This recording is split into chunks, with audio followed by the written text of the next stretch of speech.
আসসালামু আলাইকুম বন্ধুরা, এটা হচ্ছে ব্ল্যাক বোর্ড। ঠিক আছে, সরকারি প্রাথমিক শিক্ষা কেন্দ্রের মধ্যে। আর এটা মূলত হচ্ছে মাজাপাড়া যে স্কুল রয়েছে সেই স্কুলের ব্ল্যাক বোর্ড। তো এই স্কুলটা একটু দেখাই, নতুন করা হচ্ছে এই ব্ল্যাক বোর্ড। মূলত প্রাথমিক শিক্ষা দেওয়া হচ্ছে এখানে।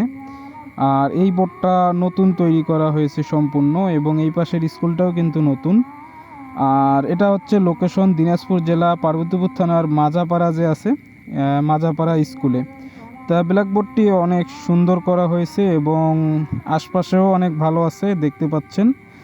আর এখানেই মূলত শিক্ষা দেওয়া হয়, যেমন এখানে কিছু লিখে এরপর সেটা বোঝানোর চেষ্টা করেন শিক্ষকরা। তা অবশ্যই আপনাদের মাঝে শেয়ার করলাম ভিডিওটি।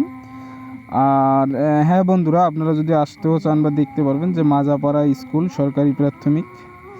আর এখানেই কিন্তু এটা তৈরি করা হলো। ওই পাশে যে স্কুলটা আছে অনেক পুরনো, তাই এটা নতুন করে করা হচ্ছে এবং এই বোর্ডগুলোও নতুন করে বানানো হচ্ছে।